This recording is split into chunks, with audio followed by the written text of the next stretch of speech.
So what does it take to beat a grandmaster in tournament chess? Well, I actually managed to do it in a game, and I want to share it with you. This was against a 25-65 grandmaster from Poland, and here we go. I started with knight f3. He played d5. I played c4.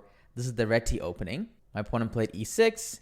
And now I actually took this pawn and transposed into a queen's gambit declined exchange variation. I like it because it looks like a Caro-Kann reverse colors. I have these two center pawns. My opponent has one. So choosing a solid game is good to play against a title player. So they might try to beat you by overpressing, which is what happened in this game. He played knight f6, knight c3.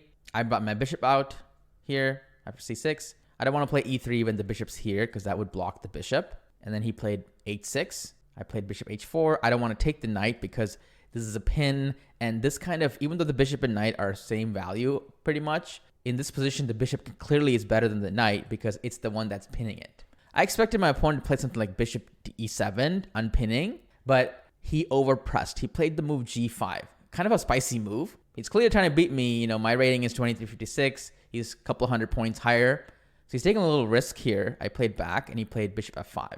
Now, I don't mind it because when you take a risk, you also weaken your own position to kind of mess up the game, the process of the game, right? So I'm happy with this.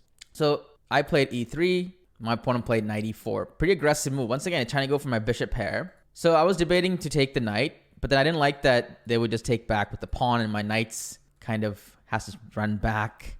I wasn't really sure how to evaluate this position. So I just decided to keep it simple and solid. I just developed my bishop that hasn't developed yet. I played bishop d3. The computer doesn't like it, but honestly, I think the computer is wrong. It's in the opening and it doesn't see the whole thing. So he played knight takes g3. I took the knight. And now he wants to play for a win. So he could trade to keep it safe. He played bishop e6. So my strategy of playing very solid is already paying off. I have 3 pieces developed and he only has 1 piece developed. And he has this kind of open king side. Maybe he's planning on castling queenside actually. So here, I was going to play something very normal like castle or queen c2. What would you guys play here? That's a really good move. This will fall under the category of creating weaknesses. So here I played a really good move, queen to b3. One of the star moves of the game. Hitting this b pawn. Once this bishop moves from c8, you can actually attack this pawn sometimes. And a lot of master level players, they try to hit these pawns and tickle them a little bit. And when the pawns move, they create another weakness, which is what happened. Now this pawn is backward. So you might be wondering, wait a second, why didn't he just protect the pawn with queen? Well, that was the whole secret. This is what makes this queen b3 so hard to see. It looks like queen b6 is even possible and just black is fine. I don't want to take because then they open up their rook. I have a really cool move here, knight g5. So this queen was actually guarding this knight, this pawn from the knight. So they can't move the queen. So they have to either go back home with the bishop, which they wouldn't do, or play b5, which is what happened. Now, mission accomplished, I created a new weakness, and they can't castle here or here. They have to be very wary of it because the king has no shelter. So I immediately pounced with knight e5. Good move, putting pressure on that weak pawn. Again, a secret of strong player is to attack those pawns and then tie down the bigger pieces to guard those pawns. My opponent played bishop g7 here, and then he has a threat. So you always, also when you're playing strategically, don't forget that you have to think the tactics. He's a threat of playing bishop takes e5. So if I played a random move, let's say, I don't know, castle or something, I would lose because takes, and then d4. So always got to be vigilant about this. So instead of castling, I played the move queen c2, just getting out of that bishop diagonal. And then he played queen b6, protecting this pawn to develop his knight. But this move in the long run, it's not so clear right now. It actually kind of leaves some of his king side a little bit weakened, which we'll see soon. I played f4. If he wants to take my knight, I can take with the f pawn and I can castle and then attack with the rook. That was my plan. I'm just kind of securing this knight a little bit. He played knight d7 and now I castled. It's a decent move. Computer wants me to play, and I consider this during the game, a4, making a second weakness. And now really cool move, a5. And if you go queen c7, knight b5. So many tactics. The funny thing is I actually spent like 10 minutes calculating this line, but I didn't know what to do after queen to b7. I wasn't really sure what's going on. Maybe knight a4. But I was kind of debating, like, should I try to play on all the sides? Is it too much to handle for me? So I decided to just keep it safe and just play castle. But in hindsight, probably a4 was better. I castled, keeping it kind of simple. He took, and he castled. So he's almost like recovered here. So I was getting a little bit worried. Did I like squander my advantage? I played the move king h2 because I thought that sometimes he could even like sacrifice a bishop and take like all these pawns in a row. And I didn't like that. So I played king h2. Maybe it's a little slow, but I just wanted to avoid that. And now it's a good move. Black plays a very natural move, c5, which I didn't actually see that clearly. The idea is to sacrifice this pawn to create, like, open up the bishops, open up the rooks. So he's offering a free pawn, this grandmaster. So if I take with the knight, I will actually lose the game or be in big trouble. If I take with the bishop, then I will lose this pawn. And if I lose this center, everything crumbles. So definitely not. So what did I do here? I found a really, really good move.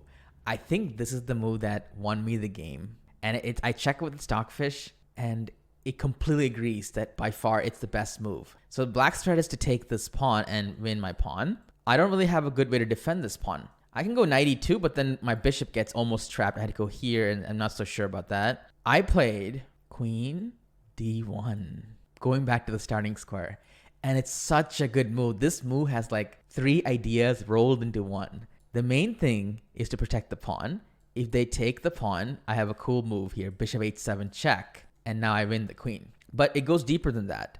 I could have played rook d1 as well, right? For the same tactic. Well, I noticed that what I really want to do is rearrange my bishop and my queen. I go here, then I put the bishop down here, and then I put the queen, let's say, up here, and then that's checkmate. So that's idea number 2. Idea number 3 behind queen d1 is that I can actually go queen h5, and then I can sacrifice my rook. And then they take, I take back, and I have a mating attack. Isn't that crazy? This move is such a good move. It has so many ideas. And I'm very proud of this move. This is definitely the game-winning move here. Queen d1. So he plays c4. Now I'm very happy with this. Now, he does stop my queen d3 idea, but now the center pressure is completely gone. So one of the main things when you attack is you want the center to be very stable, like no one can take you. So you can actually kind of swoop in and invest everything on the king side. So I was very happy when he closed this. So now black's going to take forever to attack me, but I have time to attack the king side. So that's what's going to happen. Bishop c2, and then he played rook d8, queen h5. I'm starting to eyeball all these pieces and pawns and squares. King f8, he got a little scared. He's trying to run, so I'm like, okay, I'm attacking this 3 times. So he plays rook d7.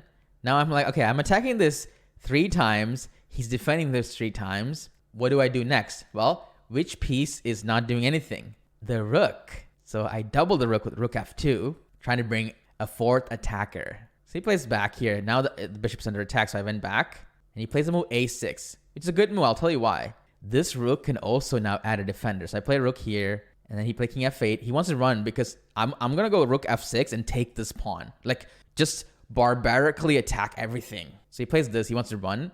So here I understood that if I go bishop g6, he can play rook a7. And it's a funny situation. I have 1, 2, 3. He has 4 defenders, and I have 4 attackers. And I'm like, this is kind of, I can't break through. I'm almost there, but I can't break through. So this is where the principle of attacking on both sides or 2 sides come into play.